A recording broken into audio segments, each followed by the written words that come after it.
Saudações, hoje é 24 de agosto de 2022. Eu assisti às duas entrevistas dos presidenciáveis que já ocorreram no Jornal Nacional, do Bolsonaro e do Ciro Gomes. A do Bolsonaro não tenho muito o que dizer, é o que se esperava mesmo. Eu acho que os entrevistadores, eles fizeram perguntas duras, teve um certo ataque, mas eles não persistiram tanto quanto poderiam nas perguntas, de modo que deram muito espaço para o Bolsonaro falar, e nesse contexto eu acho que, do ponto de vista eleitoral, ele foi beneficiado, ele acabou saindo bem.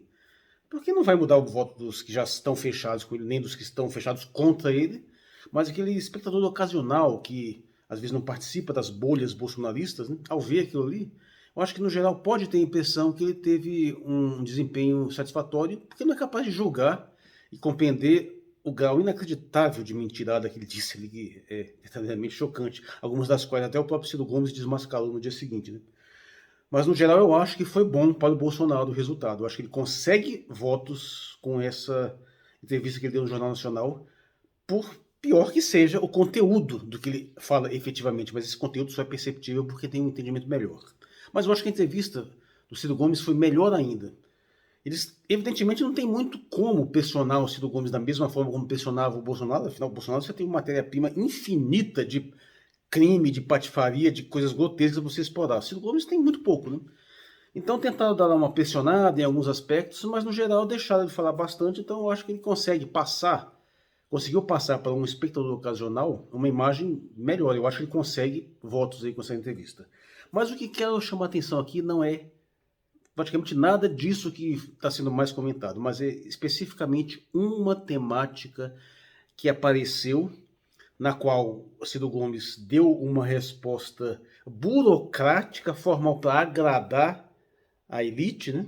Que soou muito estranha, e apesar de que no geral depois é uma resposta satisfatória.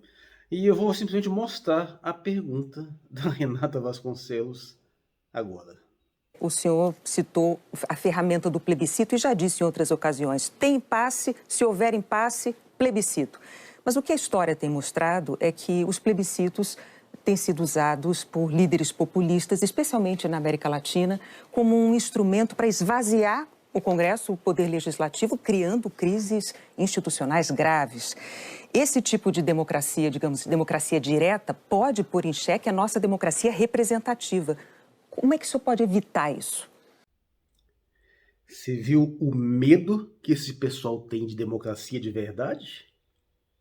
Você viu que curioso? Veja só, eu já sou muito crítico com essa ideia de transformar a democracia como um fim em si mesmo, como se ela não fosse um meio para um objetivo muito maior, que é um bom governo que atenda aos interesses da maioria da população, que maximize as condições existenciais das pessoas que fazem parte de uma nação. Mas não, a democracia virou um fim em si, né? Ou seja, pode estar toda uma porcaria, mas o importante é preservar a democracia. Só que aí foi pior. É a democracia representativa que eles já querem preservar. É claro que do ponto de vista da Globo, que representa muito bem o ponto de vista das elites em geral, isso faz perfeito sentido, porque afinal, por meio de democracia direta, absolutamente nenhuma das pautas criminosas que foram aprovadas de interesse da Globo teria passado. Não teria passado a reforma da Previdência, não teria passado a reforma do trabalhismo, não teria passado nenhuma privatização, não teria passado nenhuma dessas pautas tradicionalmente feministas. Aborto, então, nem pensar, né? Jamais passaria. Mas por aí você vê o modo como a soberania popular assusta esse pessoal. Eles não querem saber. Afinal, claro, como é que eles vão preferir um outro sistema que não esse, onde para eles democracia é você poder enfiar no bolso do parlamentar corrupto lá o dinheiro para ele aprovar aquilo que eles estão querendo. Você não tem como fazer isso com a população inteira. Mas bem, se isso aí demonstra muito bem esta afetação elitista de não gostar da democracia direta, da participação popular plena, de sempre preferir esse nosso esquema absolutamente aberto à corrupção e sempre passível de ser manipulado com facilidade pelos poderosos, isso aí ficou claro. Agora, a questão é que o Ciro Gomes, num primeiro momento, deu uma resposta verdadeiramente lamentável para isso. Vamos ver? Como é que o senhor pode evitar isso? Olhando mais para a Europa, para os Estados Unidos, do que para a Venezuela. Eu acho o regime da Venezuela abominável. Então, assim, é muito clara a minha distinção com esse populismo sul-americano, que, infelizmente, o PT replica aqui. Ortega, na Nicarágua, acho tudo isso trágico. Essa resposta foi para agradar. Foi basicamente sinalizar para a elite, eu não sou uma ameaça para vocês não, tá? Eu tô do lado de vocês, eu tô fechado com o atlantismo, eu praticamente estou fechado com a OTAN. Claro que não, também falo mal da Venezuela, também falo mal da Nicarágua. Olha, deixa eu ver o vídeo que eu tenho sobre Daniel Ortega, sobre essa mentira deslavada que ele se elegeu presidente porque prendeu opositores. E qual que é o problema da Venezuela? É um problema que tem de democracia direta? Não, nada a ver. O problema da Venezuela é outra coisa. É um país sob um assédio internacional tão grande que quase que tivesse uma condição de guerra. Então não tem como funcionar bem.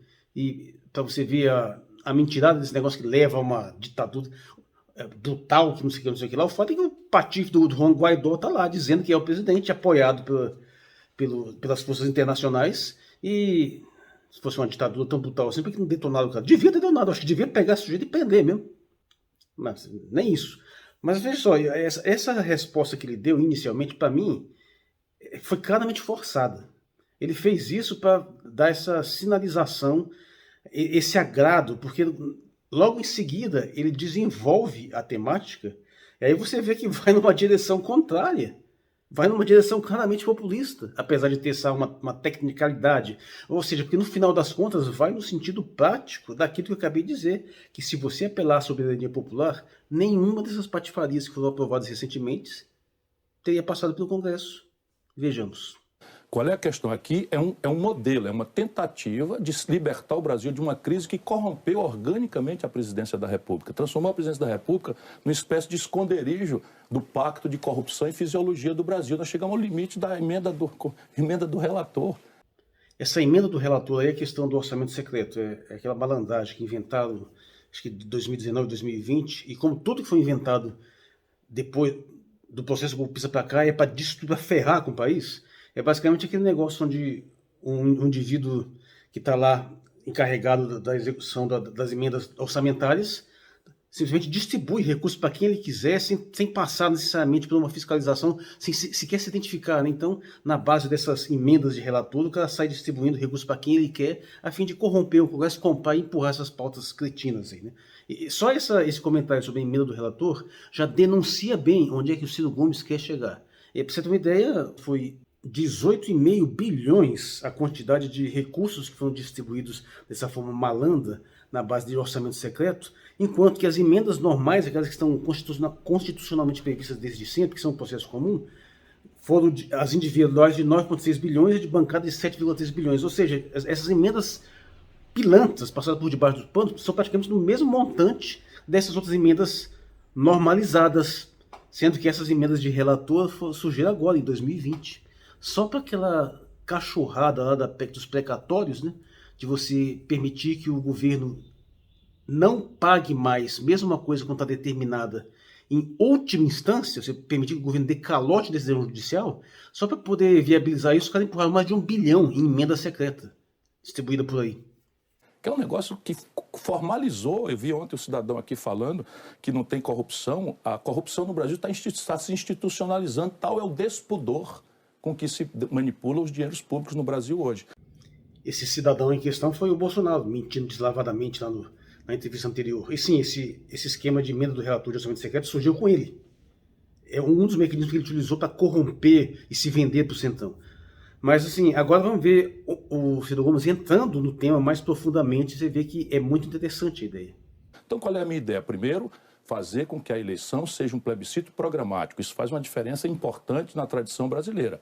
Por exemplo, quando nós fomos com o Fernando Henrique na eleição, era o real que estava em debate, não era a personalidade do Fernando Henrique. Isso dá uma força mágica. O tempo da reforma é a qualidade da reforma que diz. Mas repare, o mais importante talvez seja alargar a negociação. Estabelecer uma mediação com os governadores e prefeitos, que são as forças políticas, eu tenho muita experiência, que têm prevalência sobre os grupos de pressão e os lobbies, a corrupção e a fisiologia. Eu tenho como fazer com que os governadores e prefeitos se envolvam nesse redesenho, porque eu vou libertar 15% da receita de São Paulo, do Rio de Janeiro, de Minas Gerais, do Rio Grande do Sul, que estão falidos, pegando liminar para não pagar dívida. E eu vou fazer o quê? Eu vou reestruturar isso, esses 15% vão ficar na mão dos governadores, nós vamos combinar um grande projeto de investimento, por onde eu vou dizer de onde virão 5 milhões de empregos nos 2 primeiros anos, que é um dos elementos centrais também do meu projeto, que eu peço a atenção das pessoas para especializar como é que eu vou fazer lá, e aí eu vou conseguir uma mediação generosa. Em suma, o que a gente tem aí é uma aproximação da uma ideia de democracia orgânica, ou seja, ele vai alargando o poder decisório, saindo, tirando daquele núcleo do Congresso e espalhando mais o poder executivo, que eu acho ideia excelente, porque você coloca uma conexão melhor. Mas essa distribuição não é só para manter no executivo, é para distribuir mais ainda. Então, ao envolver uma parcela cada vez maior da sociedade, ele tira um pouco apenas daquele núcleo fechado do Congresso, onde rola lobby, rola corrupção, rola toda sorte de cachorrada, rola inclusive emenda do relator. Ele tira desse pessoal a prerrogativa desse poder decisório, porque nós atingimos um nível de corrupção nesse Congresso que é completamente surreal. E realmente você tem toda a razão. É você conseguir contornar isso, conseguir fazer um enfrentamento nisso, considerando que tudo tem que passar pelo Congresso, e o poder legislativo é, na realidade, o poder supremo, né?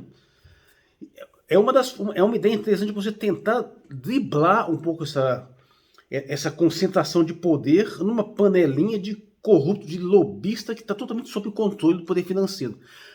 Mas a grande sacada, e aí que você vê, que eu acho até que tensiona um pouco o que ele falou lá antes de Venezuela e Nicarágua. Mas observa só. Persistindo o impasse, Renata, é o Congresso que interessa chamar a população para deslindar esse impasse. Por exemplo, imposto sobre grande fortuna.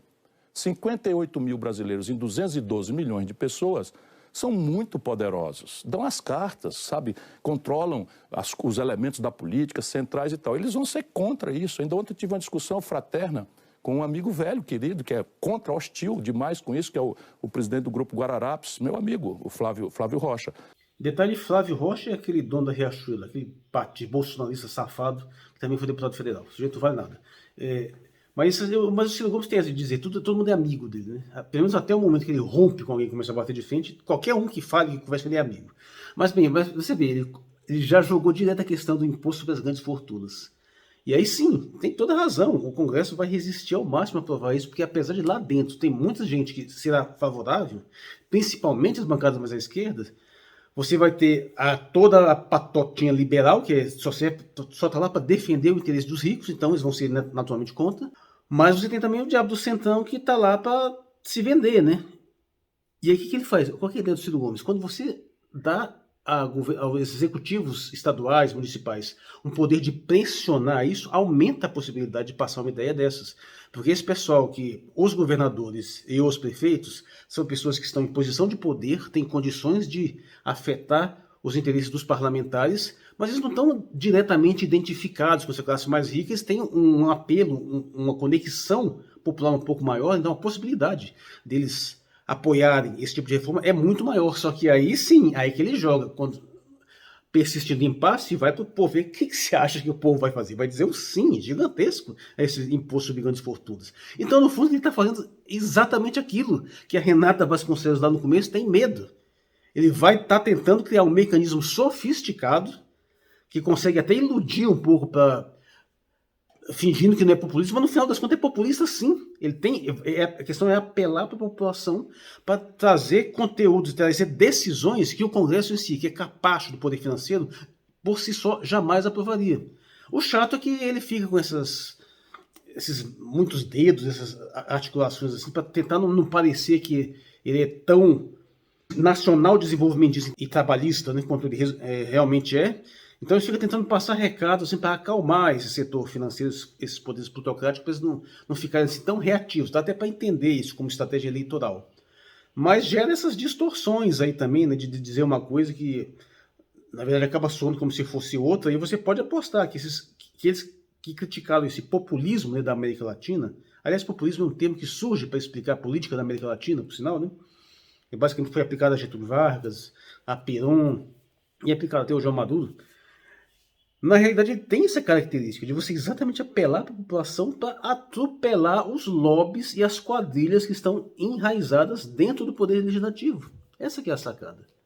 e disseram que era bate-boca. Não é bate-boca, é uma questão de modelo. E eu não estou querendo cobrar nada, mas veja, essas pessoas vão dizer, não, isso é ruim, isso vai fazer fuga de capital. Eu vou dizer, não, se a alíquota fosse alta, sim, mas eu vou fazer uma alíquota moderada, calibrada com o IOF da remessa de lucro, da remessa de dinheiro para o estrangeiro, de maneira que fica 50 centavos em cada R$100 e cada super rico vai pagar a vida digna com R$1.000 por domicílio de 821 brasileiros mais pobres.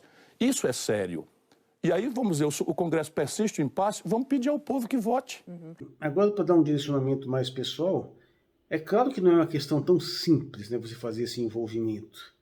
Eu acho que, apesar de ter proposto essa ideia de criar um mecanismo mais previsível, mais previsto, mais envolvido dentro de uma previsibilidade legislativa, eu iria ainda mais longe e implementaria, sim, aquela coisa que até o próprio Boulos costuma chamar de democracia 5.0, alguma coisa assim, que preveria até eleições assim via internet, né? Mas eu não chego nem muito a esse ponto. Eu acho que num modelo mais próximo do ideal, a população deveria estar sim sendo constantemente chamada a tomar decisões de ordem legislativa.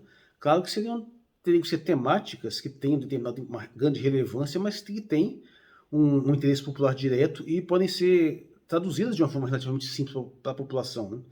É muito complicado fazer isso com determinados nuances de questões orçamentárias ou questões administrativas ou questões de regimentos. Essas coisas não dá para jogar para a população, mas tem muita coisa que dá. As coisas verdadeiramente importantes efetivamente podem ser jogadas. O problema é, claro, como é que você vai fazer essa eleição? Não dá para fazer isso que nem fazer essas consultinhas online aí com essas ideias legislativas. Não, tem que ser um sistema organizado, um sistema de plebiscito mesmo, lá naquelas unidades com urnas eletrônicas. Num cenário ideal, eu acho que teria que haver regulares chamadas para a população para fazer votações em questões específicas. Podia ser tipo uma vez por mês, mas facultativo, claro, né? As pessoas não seriam obrigadas a votar para mobilizar uma quantidade muito grande de recursos para ter, como se tivesse que fazer uma eleição geral todo mês. Mas você poderia, por exemplo, ter um determinado tipo de previsão eleitoral, pessoas que querem que se inscrevem nisso, que têm interesse em fazer isso, porque muitos não vão querer ir, então as pessoas deveriam estar previamente credenciadas para regularmente comparecer lá e ajudar nessas decisões. Isso demoraria um pouco a ter um efeito positivo, porque no começo haveria pouca adesão, deveria haver muita discussão, com certeza muitas dessas coisas poderiam ser enganosas, porque haveria recursos formidáveis, inclusive da grande mídia, para ludibriar a população, para induzi-la ao erro, então isso é meio que inevitável. Mas o simples fato de você trazer isso diretamente para uma execução popular vai, no mínimo, obrigar esse pessoal a ser muito mais cuidadoso na hora de tentar passar esses infindáveis golpes, esses crimes, essas calhordices contra a população brasileira. E com o tempo, esse sistema sendo aperfeiçoado, com pessoas que estão sempre mais engajadas, a tendência é que gere uma consciência, gere uma preocupação maior, gere um interesse maior da população nessa temática legislativa, que é absolutamente crucial, porque afinal, veja só, o sistema tripartite de poderes, é bom que fique claro, o mais poderoso de todos é o legislativo, porque é o mais democrático, é o que está mais perto da população. É muito mais fácil você ter acesso ao parlamentar qualquer, não só o que você elegeu, mas a qualquer parlamentar, do que ter acesso ao chefe executivo ou mais ainda do judiciário. Você pode ir na Câmara Municipal da sua cidade, na Câmara Estadual, você pode falar com o seu vereador, ou com o seu deputado distrital, ou com o seu deputado estadual, com muito mais facilidade do que você fala com o prefeito ou o governador, pelo menos dependendo do tamanho da cidade, né? E a nível federal a mesma coisa, você consegue ir. Se você consegue ir lá no Congresso Nacional, você vai lá agora, você consegue falar com deputados. Não é tão difícil. Você vai nos gabinetes, tem os assessores, você tem um contato muito mais direto com eles. Que acesso você tem ao presidente da República ou aos ministros do Supremo? É muito mais difícil. Então, assim, o legislativo é o fundamento da estrutura democrática. Os legislativos, se ele se unir, ele derruba o judiciário, ele derruba o presidente.